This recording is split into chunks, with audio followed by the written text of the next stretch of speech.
Mesdames et messieurs, n'ayez crainte, ceci n'est qu'une émission de télévision couronnée. Un organisme social de l'État du Tarakan, dans le nord de l'Inde, a pris l'initiative d'offrir une éducation gratuite aux enfants de la rue ou fortement défavorisés, dans l'espoir de les rendre indépendants. Près de 125 millions d'enfants sont aujourd'hui en âge d'être scolarisés. Le pays a fait des efforts considérables. En 1985, seul un enfant sur deux allait à l'école. 30 ans plus tard, l'Inde peut se targuer d'un taux de scolarisation record de plus de 97%. Il n'y a pas de secret, ils travaillent beaucoup. On leur répète sans cesse que s'ils bossent dur, ils pourront y arriver. Ils peuvent faire quelque chose de leur vie. Leur milieu d'origine ne doit pas être un obstacle.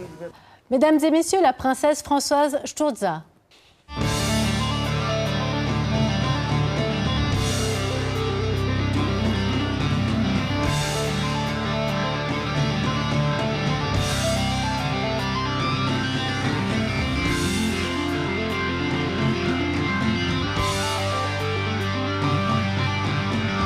Princesse, c'est bien comme ça qu'il faut vous nommer, n'est-ce pas? Le seul point commun visible que vous avez avec les starlettes de la chanson poubelle une fois qu'elles sont sur TF1, c'est que vous perdez facilement votre nom de famille. Princesse Françoise, comme princesse Elsa. Votre passé, comme toutes les princesses qui se respectent, est aussi peu exposé que votre couronne. Un titre que votre maman, Greta, portait également en digne héritière d'une grande dynastie moldave. Vous dévoilez votre vie au compte-gouttes, passez du bras d'un banquier à la plume d'un auteur de best-seller et depuis 10 ans pile poil, votre cœur bat en Inde avec la fondation Heart for India. Un coup de foudre qui a déployé ses éclairs dans le soutien à l'éducation des enfants et des filles en particulier.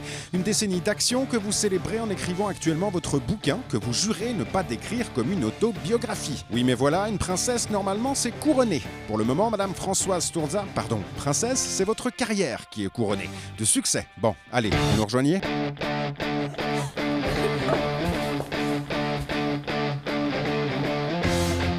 Bonsoir. Bonsoir. Bonsoir.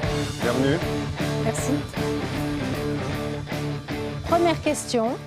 On n'aimerait pas froisser le protocole. Alors, est-ce qu'on vous appelle princesse Françoise Sturza ou Françoise? Vous m'appelez Françoise, seulement. Princesse, c'est uniquement quand c'est officiel. Mais dans la vie de tous les jours, non. Je suis Françoise pour tout le monde. C'est quand que c'est officiel?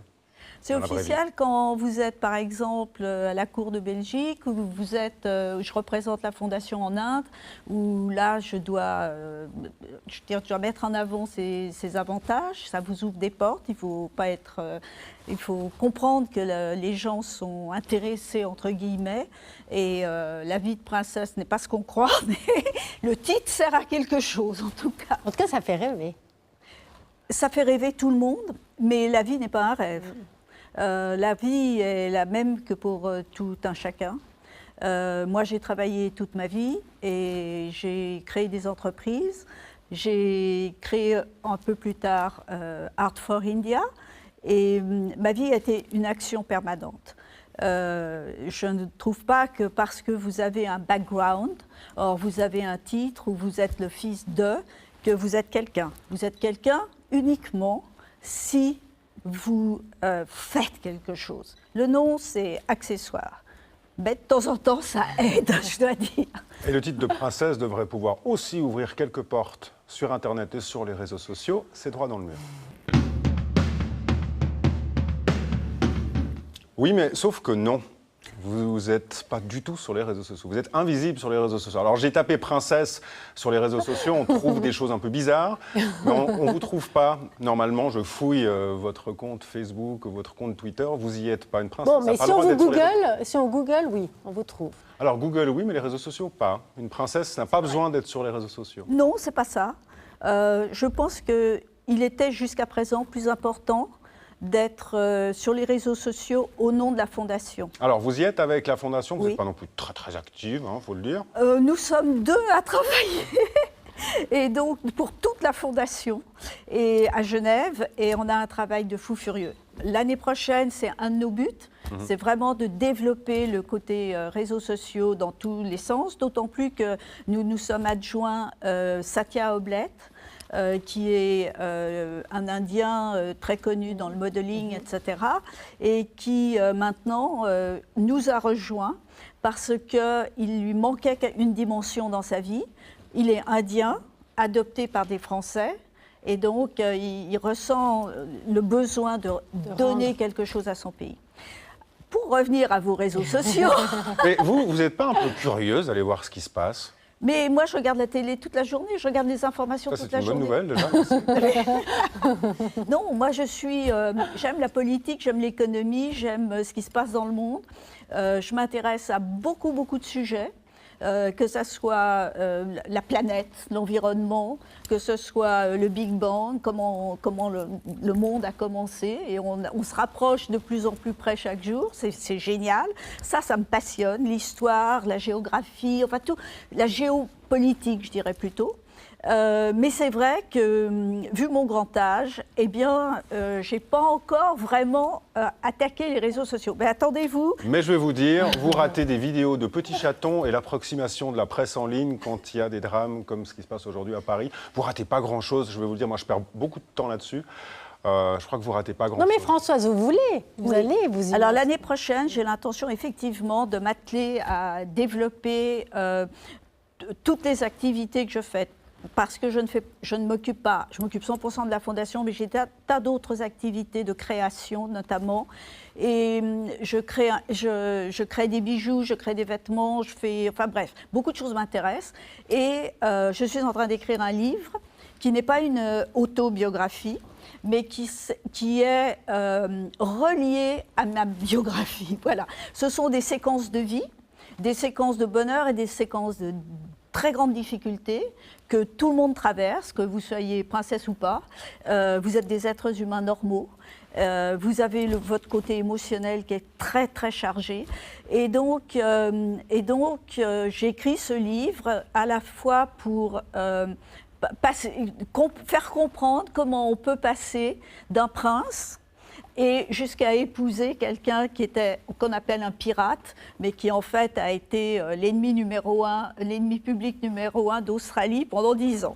Donc, mais par contre, j'ai eu la chance dans ma vie d'avoir 2 hommes brillants. À l'opposé, tous les deux. Oui, mais brillantissimes. Et on va parler de tout ça, si vous le voulez bien. En plus de la fondation qui fête ses 10 ans. 10 ans, voilà. 10 ans. On va essayer de parler de tout ce que vous faites aujourd'hui, juste après le jingle, blabla.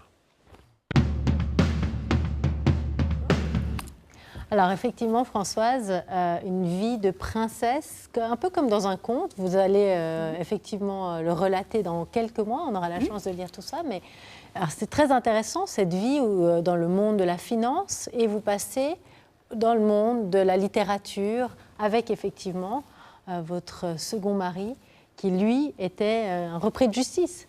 Tout à fait. J'ai un pouvoir d'adaptation total. Ce pouvoir, d'ailleurs, est un grand pouvoir et m'aide beaucoup pour l'Inde. Parce que je suis souvent dans les bidonvilles avec les gens, enfin, avec les pauvres, les super pauvres, et avec les gens qui n'ont pas grand-chose à manger, etc.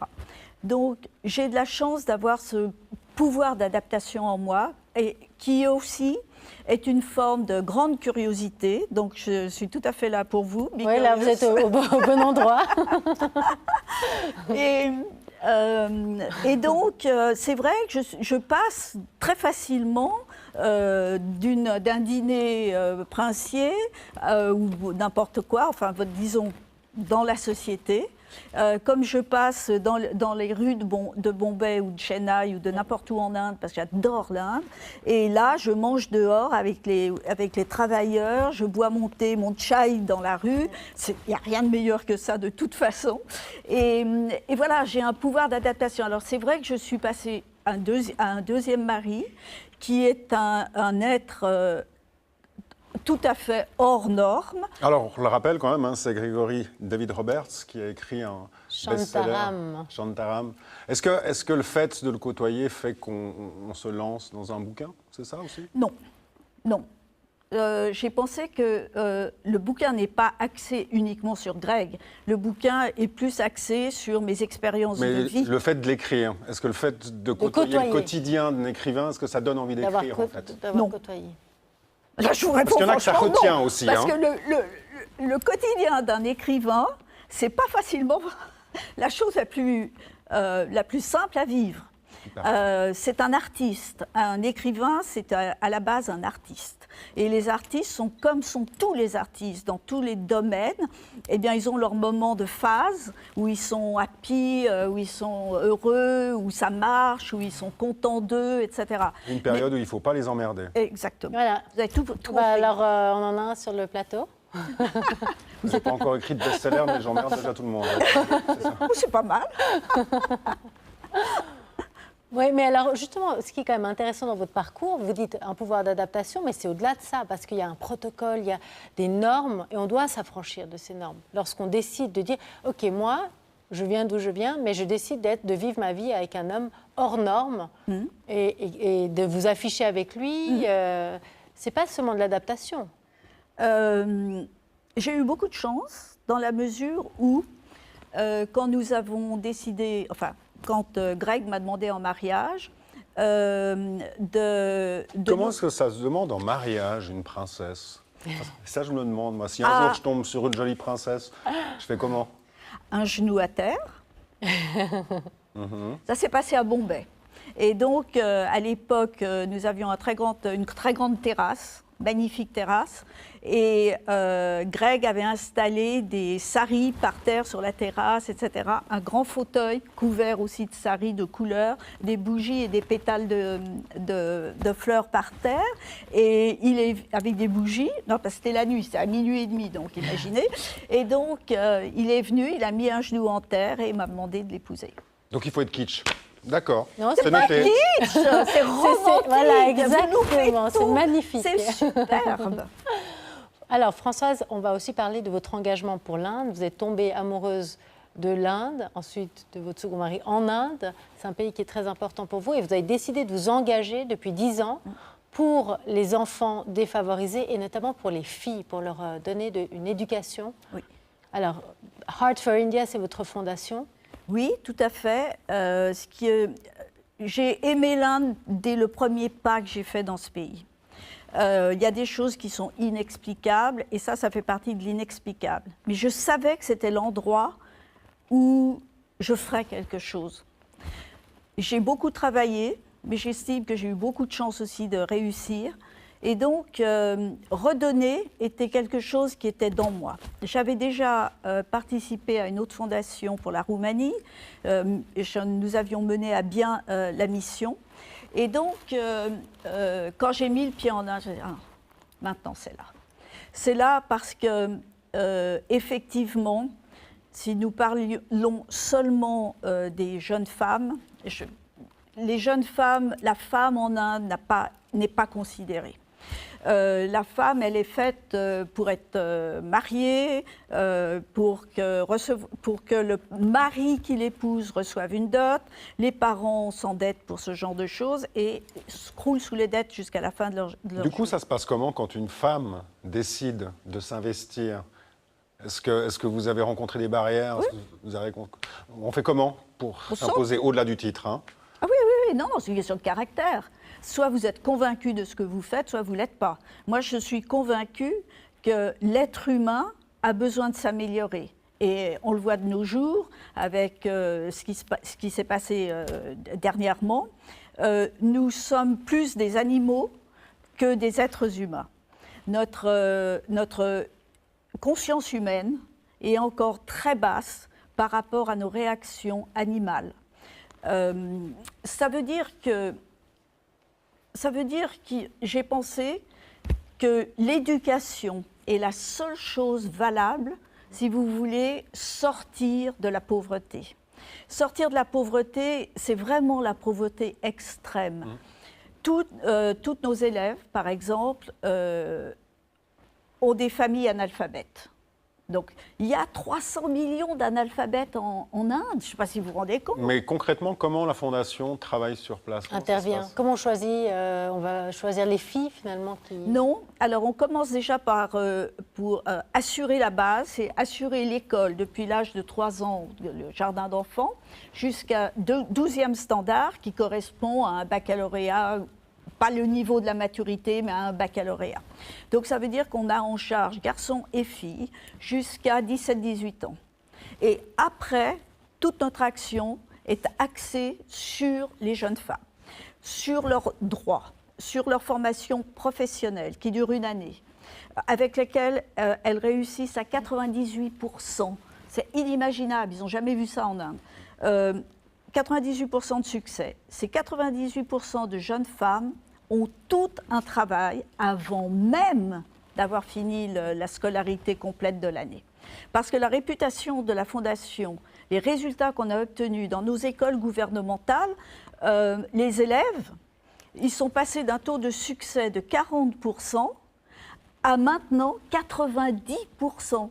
C'est-à-dire les mêmes résultats que dans les écoles privées qui coûtent un prix invraisemblable, ou plutôt les bacs chiches invraisemblables. Et d'un autre côté, on a... attends, je ne sais plus ce que je disais. Le taux de réussite. Oui, le taux de réussite est passé donc à 90% dans les écoles. Et donc, les enfants sont sortis du cycle de la pauvreté. Mais je crois que ce que j'ai dit des conneries, non? C'est pas tout faux? Non, je crois que c'était à peu près juste. Hein. Non, par contre, comment on fait comme femme, même avec un bagage scolaire en Inde, pour pouvoir s'émanciper? Parce que c'est quand même très... Vous l'avez dit, on marie les femmes pour la dot, etc. Comment elles font pour sortir justement, du cycle? Elles n'ont pas... Pourquoi ils les marient relativement tôt? Mais bon, enfin, c'est pas encore... C'est dans les villages où c'est le plus catastrophique. Mais dans les villes... le problème de la dot, qui théoriquement est éradiqué de la Constitution, existe toujours. Alors, des parents qui gagnent 3 fois rien, et quand je dis 3 fois rien, ça représente 100 francs par mois pour toute une famille. Ce n'est pas la famille papa, maman, l'enfant, c'est souvent plusieurs enfants, c'est les grands-parents, etc. Donc, ils doivent s'endetter auprès d'usuriers. Parce qu'évidemment, ils n'ont pas une identité officielle, ils n'ont pas de papier et ils ne peuvent pas ouvrir un compte en banque. Voilà, c'est très simple. Donc, c'est vraiment des coutumes ancestrales contre lesquelles il est très difficile de se battre. Mais c'est l'éducation qui fait ça. Elles arrivent à s'en affranchir, vraiment? Oui, elles ont toutes du travail parce qu'après, les parents reconnaissent « Ah, ma fille gagne tant d'argent, etc. » plus probablement que ce qu'eux n'ont jamais gagné. Et donc, elles sont valorisées. Elles sont sécurisées parce qu'on leur donne des cours de self-défense aussi. Il faut vraiment se mettre dans le contexte indien et pas forcément penser western, mais penser vraiment en Inde. Qu'est-ce qu'on peut faire sans choquer qui que ce soit? Parce qu'on n'a pas, nous non plus, la vérité totale. Mais les filles que nous avons sorties depuis 8 ans exactement, parce qu'on a commencé le programme un peu plus tard, sont toutes sorties vraiment de la pure pauvreté, et elles ont une valeur marchande. Parce que c'est elles qui rapportent de l'argent. Voilà. Vous nous montrez sur ce plateau que depuis 10 ans, vous faites des choses qui fonctionnent et qui donnent des résultats. Oui. Quand on fait ces 10 ans, on demande toujours les buts et les objectifs des 10 prochaines années. C'est quoi pour vous et pour la Fondation? Alors pour moi, ce n'est pas difficile. Si je peux avoir 100 000 ou 1 million d'élèves, tout de suite. Je le fais tout de suite parce que notre modèle se réplique sans problème. Et on est reconnu comme meilleure école dans toute l'Inde. Donc, c'est une question d'argent après. Mais de dupliquer, de refaire le modèle que nous avons, qui est un modèle qui est basé éducation et nutrition, c'est-à-dire que le matin, les enfants arrivent, à midi, ils ont le repas du gouvernement. Qui est pris en charge complètement, en fait. Qui est pris en charge par le gouvernement. Et puis après, les enfants, ils ont besoin de manger le soir. Quand vous êtes dans un milieu très pauvre, vous n'êtes pas sûr d'avoir à manger. Parce que même 1 ou 2 roupies, qui pour nous c'est 0,00 centimes, sont difficiles à trouver pour les parents. Donc, nous avons constaté que les enfants à midi partaient de l'école, une partie en tout cas partait de l'école. Ce qui explique le taux de succès qui était seulement de 40%. quand on a analysé ça, on s'est dit, OK, on va distribuer un deuxième repas à la fin de l'école, à 4 heures. Et on a organisé ensuite les études surveillées. Donc, à partir du moment où les parents ont su que les enfants avaient un deuxième repas, un souci de moins. Donc, non seulement les élèves restent à l'école, et ils sont de nature, ils aiment apprendre. Ils sont vraiment adorables. Ah oui, ils sont contents. Voilà, c'est une immense différence. Mais on a aussi prouvé avec ces résultats que on nous parle toujours « Oh, le pauvre, il a fait ci, il a fait ça, parce que sa mère boit et son père le bat, etc. » Arrêtez les imbécilités. On arrive à prouver sur des gens qui sont vraiment d'un niveau d'analphabétisme total que leurs enfants, s'ils sont bien encadrés et qu'ils ont les besoins primaires couverts, eh bien, ils ont autant de capacités que les autres. Je vous souhaite, Princesse Françoise, que ça dure encore très longtemps. Moi aussi. Nous, on a un chroniqueur, écrivain qui a été éduqué, si bien éduqué qu'il est content, il n'est jamais content. Et là, il s'attaque aux libertaires.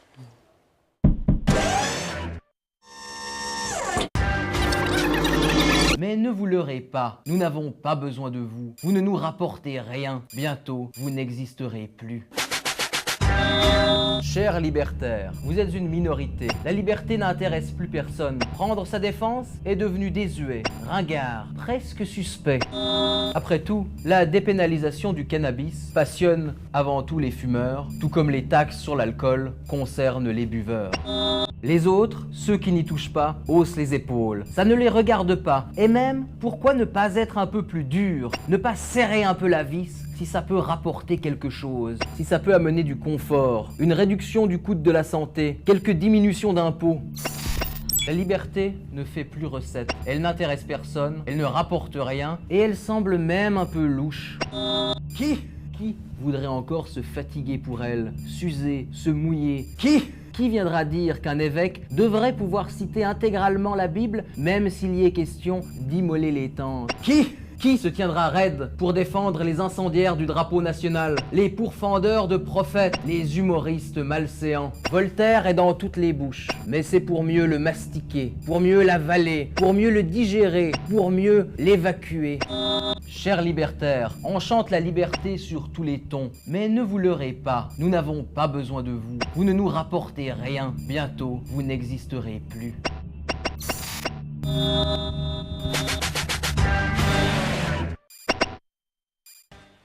Et juste après le jingle, on retrouve le matin pour un duplex. Voilà.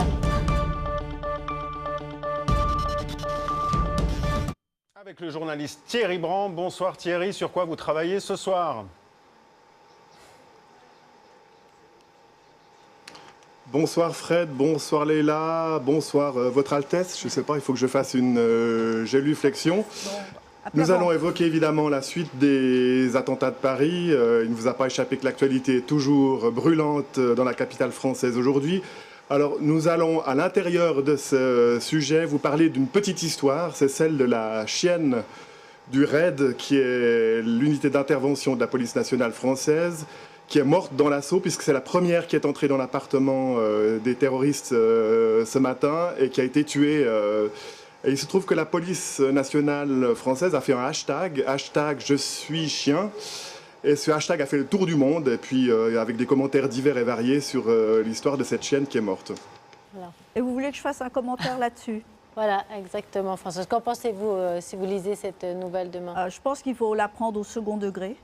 Je pense que c'est une façon de faire passer un message tout autour du monde. Parce qu'évidemment, ça sort du lot de faire un hashtag sur le chien. Ceci dit, ces chiens sont extraordinaires, on en a besoin. C'est une première victime chien. Espérons qu'il n'y en ait pas d'autres, mais également, espérons surtout que nous allons tous nous unir dans le monde contre le terrorisme.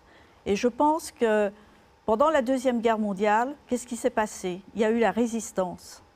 Et nous devrions être tous des résistants aux terroristes. On rappelle que « Je suis chien » vient évidemment de « Je suis Charlie », oui. Qui est devenu « Je suis Paris ». Est-ce qu'on ne va pas un petit peu trop loin, Thierry, avec ces hashtags « Je suis », à votre avis? Moi, je pense pas. Alors, moi, je trouve que la littérature, le cinéma sont remplis d'histoires dans les histoires. Donc, finalement, je crois que, comme Madame vient de le dire, l'histoire de ce chien fait partie de la grande histoire. Et donc, il faut aussi la raconter. Et après, l'ampleur qu'elle prend, alors ça, c'est évidemment, ça nous échappe. Merci Thierry, on va lire ça demain dans votre journal. On vous souhaite une bonne soirée. Merci beaucoup. Bonsoir à tous. Et puis, il y a quelques jours, c'était aussi les Automnales à Genève, un salon où on y trouve tout et rien. Vous y allez, Françoise? Vous n'avez pas eu le temps? Non, j'ai pas le temps, parce que nous avons notre gala samedi soir. Ouais. Pour les et donc, 10 ans. malheureusement, non. Alors nous, on a eu le temps d'envoyer notre stagiaire pour qu'il essaye un peu tout ce qu'on peut essayer là-bas.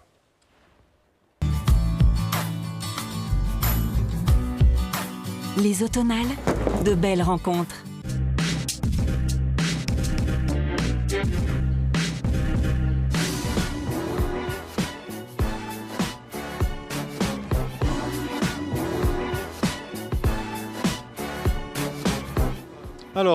Alors juste, vous tenez juste le micro, vous regardez la caméra. Et moi je reviens juste dans 3 secondes, il faut que j'aille régler le son.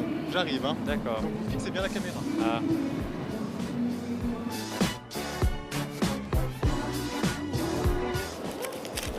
Bonjour. Je peux peut-être vous aider? Non, je finis juste mon petit caca, puis après ça va aller. Si j'ose vous demander gentiment de vous lever... Je peux juste terminer, ça tombe là. Non, là ça va pas être possible.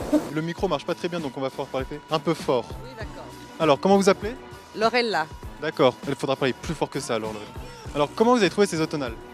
Magnifique, très très bien. Encore plus fort, comme si vous hurlez. Ça va, ça va. Ouais, bah là je suis avec un pote. On est posé aux Automnales, tranquille, on discute. Ouais. Regarde-le le mec. Là je suis avec un ami, ouais, on est posé. Ça va bien? Il boit dans mon verre. Ça marche.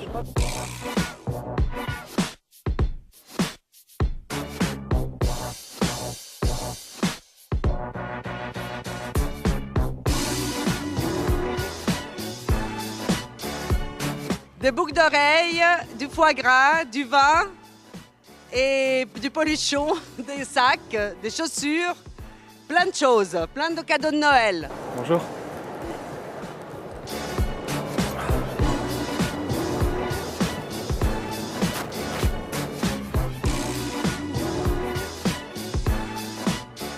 Alors, princesse Françoise, si un jour vous allez aux Automnales, vous savez qu'on peut tout acheter, mais rien essayer, en fait, c'est ça?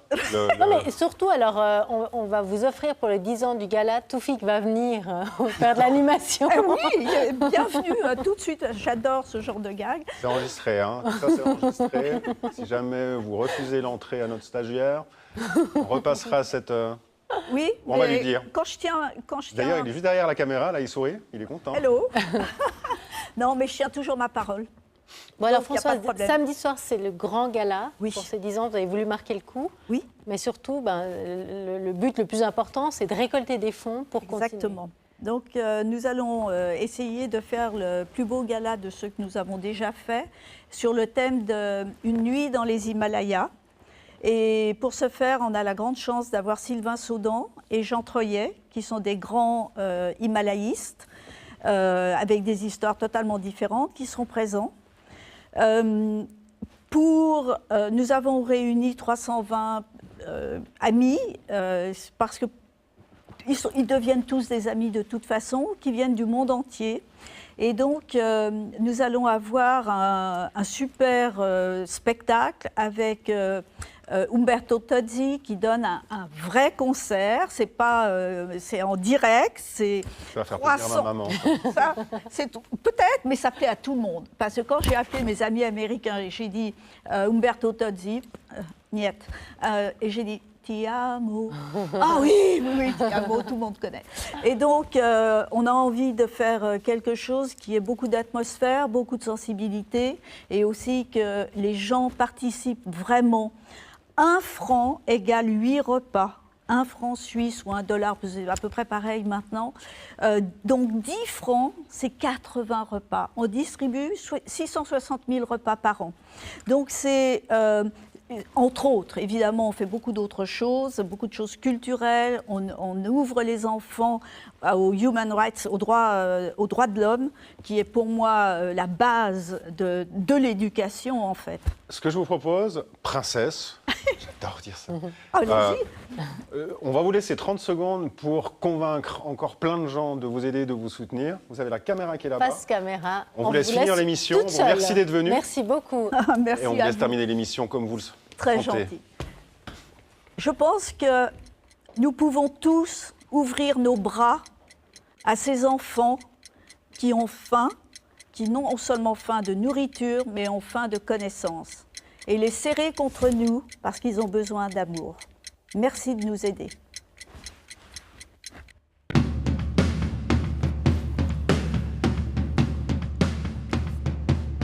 Ça va ?